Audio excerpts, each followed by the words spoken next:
नमस्कार, मैं दिनेश ठाकुर लक्ष्य एकेडमी हिमाचल के ऑफिशियल यूट्यूब चैनल पे आपका स्वागत करता हूं। तो अभी आपकी एक इम्पोर्टेंट क्लास जो है वो शुरू कर रहा हूं।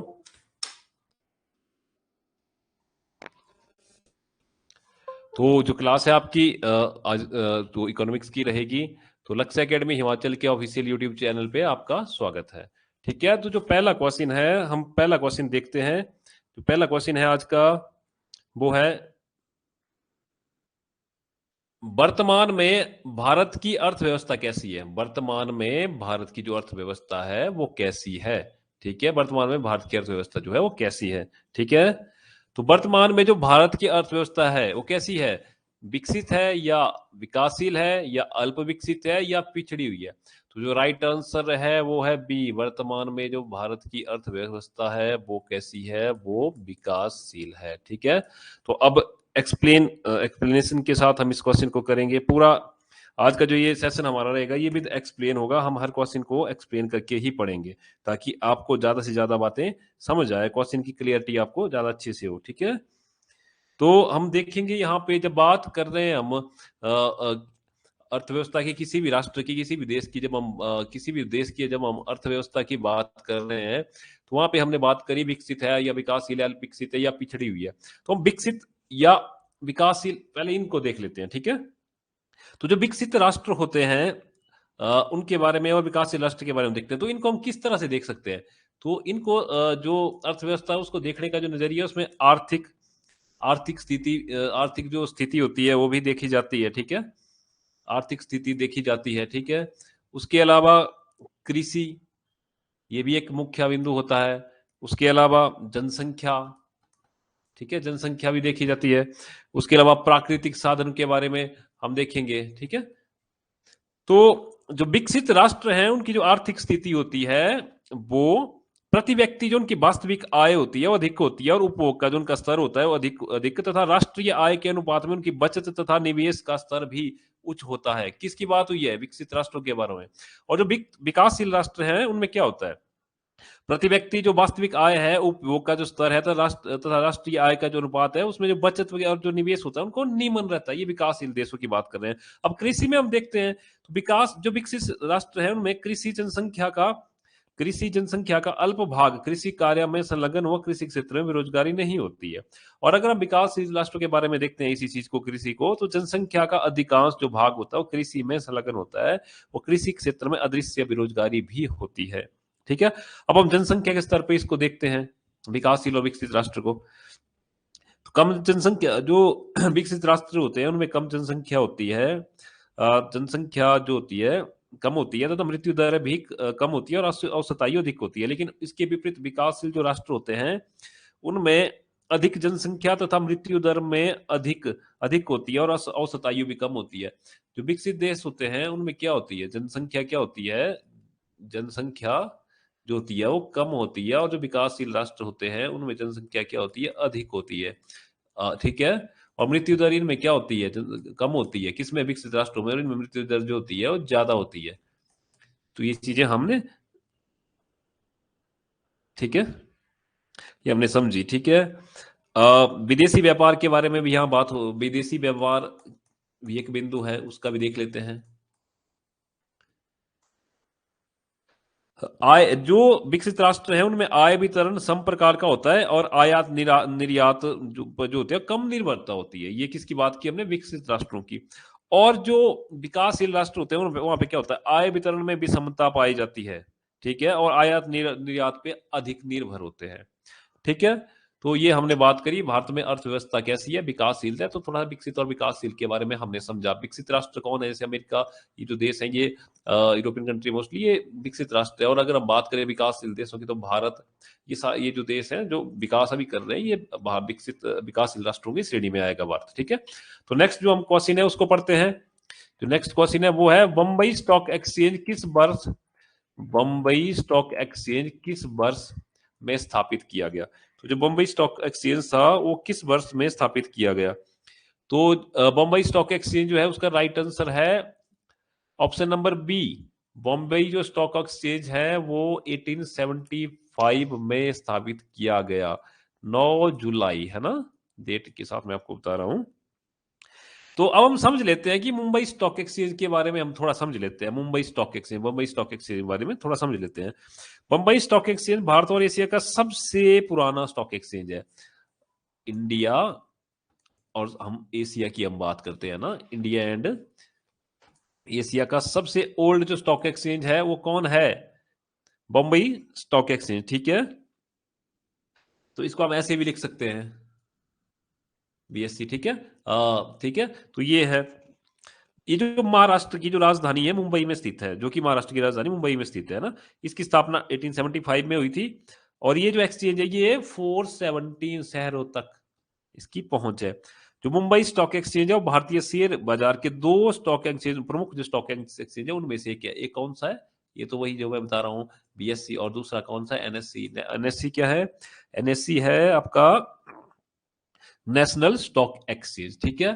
चलिए, उम्मीद है आपको एक क्वेश्चन भी क्लियर हो गया होगा। क्वेश्चन नंबर 3 की तरफ हम बढ़ते हैं। क्वेश्चन नंबर 3 बोलता है निम्नलिखित में से किसको छिपी बेरोजगारी माना जाता है? निम्नलिखित में से किसको छिपी बेरोजगारी माना जाता है? अल्प रोजगार को, या घरसीय बेरोजगारी को, या मौसमी बेरोजगारी को, या चक्रीय बेरोजगारी को? तो राइट आंसर क्या है? ऑप्शन नंबर ए, अल्प बेरोजगार। ठीक है, अल्प बेरोजगार अब क्या होता है? आज जो सेशन आपका है ये इसमें डिटेल में ही सारा करवाऊंगा, ठीक है। अल्प रोजगार क्या है?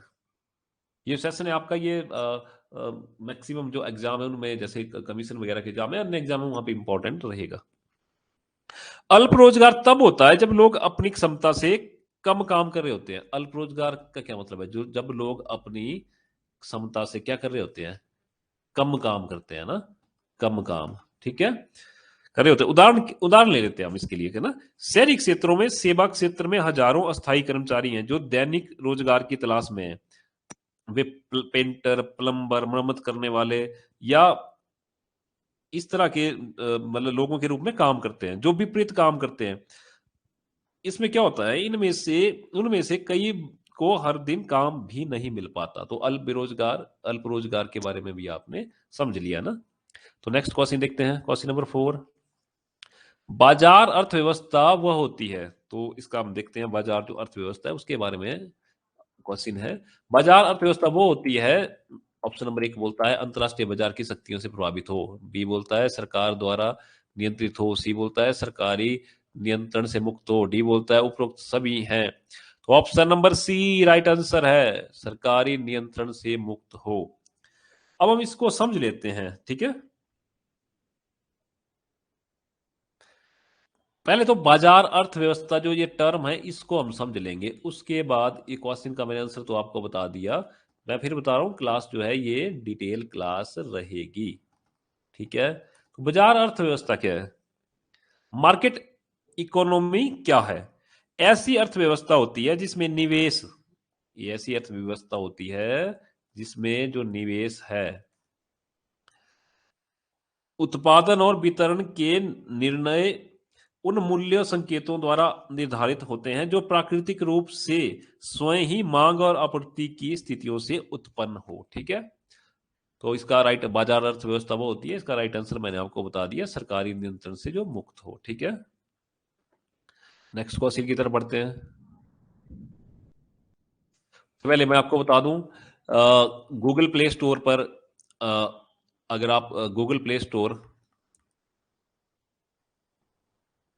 स्टोर पे आप जाएं, वहां पे लक्ष्य एकेडमी हिमाचल ऐप, लक्ष्य एकेडमी स्टूडेंट लिख देते हैं, लक्ष्य एकेडमी नहीं, लक्ष्य एकेडमी हिमाचल, ही पूरा लिखे, लक्ष्य एकेडमी हिमाचल, इस नाम से हमारा गूगल प्ले स्टोर पर ऐप है। तो आप इस ऐप को डाउनलोड कर सकते हो, या कोई समस्या आए तो दिए गए नंबर 8894592402 पे हमें व्हाट्सएप कर सकते हो।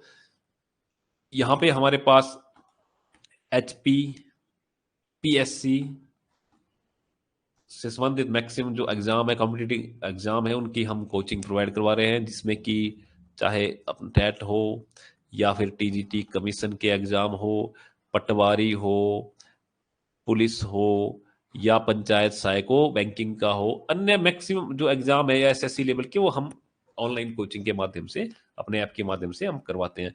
तो उनके कोर्स की जानकारी, फीस की जानकारी भी आप दिए गए नंबर पे व्हाट्सएप करके भी हमसे पूछ सकते हो, और डेमो क्लासेस के लिए आप ऐप डाउनलोड कर सकते हो। और हमारे यूट्यूब चैनल को आप सब्सक्राइब कर लें, और इसी नाम से हमारा इंस्टा आईडी भी है, और टेलीग्राम भी सेम इसी नाम से है। चलिए नेक्स्ट क्वेश्चन की तरफ बढ़ते हैं। किस वर्ष मेक इन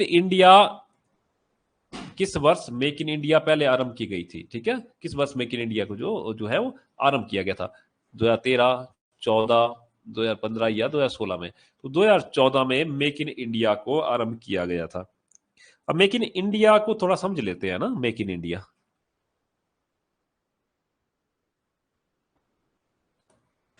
तो मेक इन इंडिया मतलब भारत में बनाओ, सिंपल सा है ना, भारत में बनाओ। ठीक है, भारत में बनाओ अभियान का भारत सरकार की पहल पर बहुगामी अभियान हुआ था, जिसमें भारत का वो बनाने का अर्थ निहित है ना। मेक इन इंडिया अभियान की जो है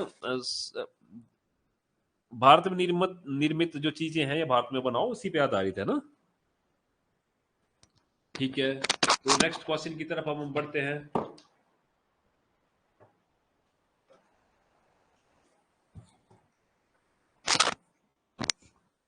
नेक्स्ट क्वेश्चन जो आपका है वो है, किस अर्थशास्त्री ने असंभवता प्रमेय को साबित किया?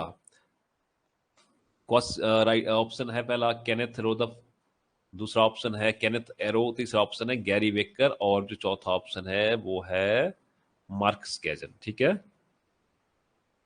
तो पहले तो आपको जो इसका सही आंसर है वो बता दूं। सही आंसर है option number B, Kenneth Arrow. Kenneth Arrow. अब थोड़ा डिटेल में जाके इसको समझते हैं। ठीक है,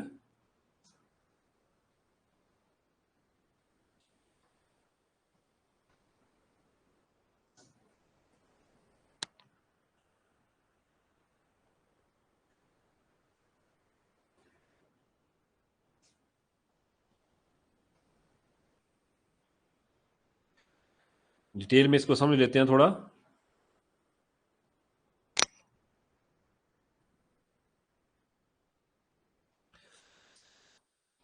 किस अर्थशास्त्री ने असंभवता प्रमेय को साबित किया? तो वो थे केनेथ एरो। तो एरो की असंभवता प्रमेय का एक सामाजिक पसंद विरोधाभास है ना, जो एक आदर्श मतदान संरचना होने की असंभवता को दर्शाता है। किसको? एक आदर्श मतदान संरचना। क्वेश्चन था किस अर्थशास्त्री ने असंभवता प्रमेय को साबित किया? तो केनेथ एरो। तो एरो की असंभवता जो प्रमेय है एक सामाजिक पसंद विरोधाभास है, जो एक आदर्श मतदान संरचना होने की असंभवता को दर्शाता है। ठीक है, इसमें ये बताता है कि निष्पक्ष मतदान प्रक्रियाओं के अनिवार्य सिद्धांतों का पालन करने हेतु वरीयताओं का एक स्पष्ट क्रम निर्धारित नहीं किया जा सकता। नेक्स्ट क्वेश्चन की तरफ बढ़ते हैं। निम्नलिखित में से क्वेश्चन नंबर 7 है, निम्नलिखित में से कौन सी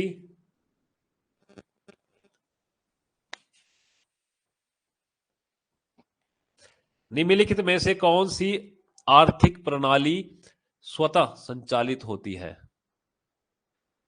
निम्नलिखित में से कौन सी आर्थिक प्रणाली जो है स्वतः संचालित होती है? तो ऑप्शन नंबर ए है पूंजीवादी, ऑप्शन नंबर बी है समाजवादी, ऑप्शन नंबर सी है मिश्रित, ऑप्शन नंबर डी है गांधीवादी। तो राइट आंसर है ए, पूंजीवादी। अब पूंजीवादी क्यों है? पूंजीवादी जो आर्थिक प्रणाली है स्वतः क्यों संचालित होती है, तो इसके बारे में थोड़ा डिटेल में जान लेते हैं। पूंजीवादी अर्थ प्रणाली वो है जिसमें, पूंजीवादी अर्थ प्रणाली क्या है वो समझते हैं। ठीक है, पूंजीवादी अर्थ प्रणाली वो है जिसमें उत्पत्ति के भौतिक साधनों का अधिकार अथवा उपयोग है ना। उपयोग का अधिकार कुछ ही व्यक्तियों के पास होता है। ठीक है, और इन साधनों का संचालन इन व्यक्तियों द्वारा इस प्रकार किया जाता है कि इनकी सहायता से जो वस्तुएं अथवा सेवाएं उत्पन्न हो उनके द्वारा लाभ कमाया जाए। ठीक है, तो ये पूंजीवादी आर्थिक प्रणाली स्वतः जो है संचालित होती है। ठीक है, नेक्स्ट क्वेश्चन की तरफ बढ़ते हैं। बंद अर्थव्यवस्था से आप क्या समझते हो? बंद अर्थव्यवस्था,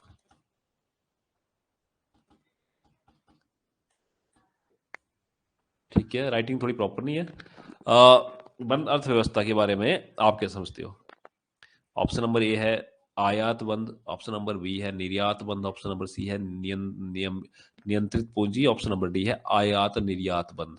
राइट आंसर रहेगा ऑप्शन नंबर डी, आयात निर्यात बंद। ठीक है,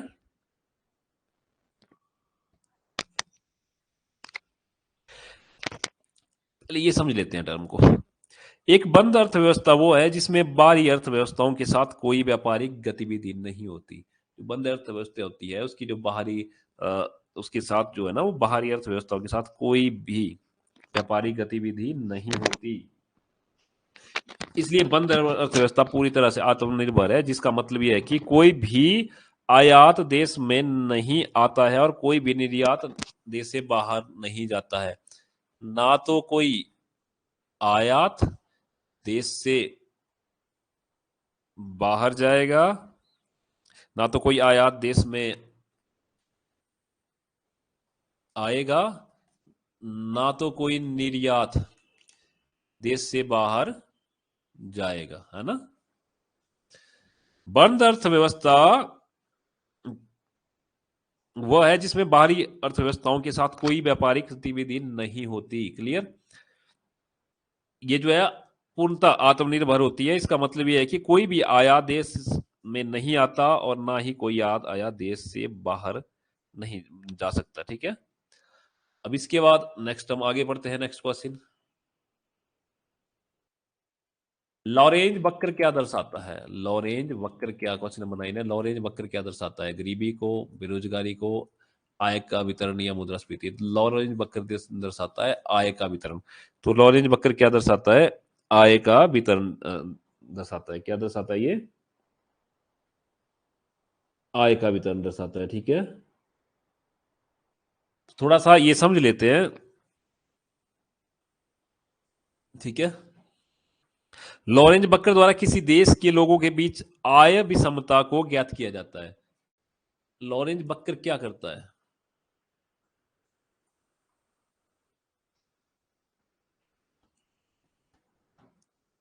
किसी देश के लोगों के बीच में जो आय विषमता होती है, जो इनकम का असामान्य होता है, असामान्यता, जो इनकम के जो आय विषमता होती है उसे दर्शाता है लॉरेंज वक्र। ठीक है, लास्ट क्वेश्चन देख लेते हैं, क्वेश्चन नंबर 10। निम्नलिखित में से कौन से तत्व मांग को प्रभावित करते हैं? ऑप्शन नंबर ए आय में परिवर्तन, ऑप्शन नंबर बी जनसंख्या में परिवर्तन, ऑप्शन नंबर सी धन के वितरण में परिवर्तन, ऑप्शन नंबर डी उपरोक्त सभी। राइट आंसर है उपरोक्त सभी। जितने भी ऑप्शन है ना, आय में परिवर्तन, जनसंख्या में परिवर्तन, धन के वितरण में परिवर्तन, ये सभी तत्व मांग को प्रभावित करते हैं। ठीक है, ऐसे ही आगे हमारी क्लासेज आपको मिलती रहेंगी।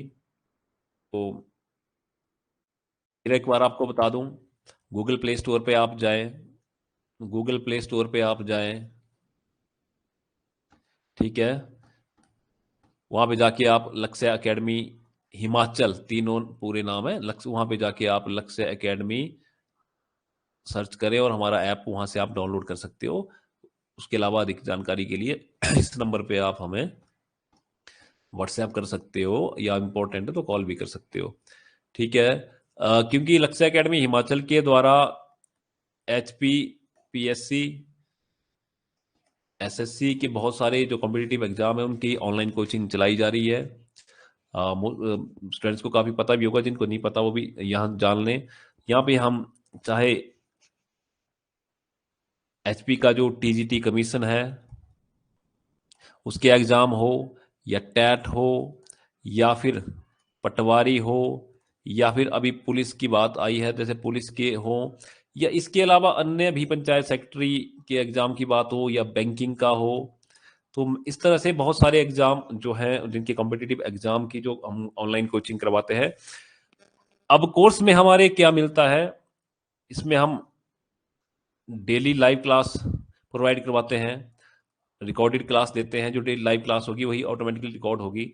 उसके अलावा हम नोट्स PDF देते हैं, उसके अलावा मॉक टेस्ट हमारे रहते हैं। ठीक है, तो आप अधिक जानकारी के लिए दिए गए नंबर पे हमसे कॉल या व्हाट्सएप पे संपर्क कर सकते हैं। और लक्ष्य एकेडमी हिमाचल जो हमारा यूट्यूब चैनल है, इसको आप सब्सक्राइब करें, शेयर कर लें। धन्यवाद।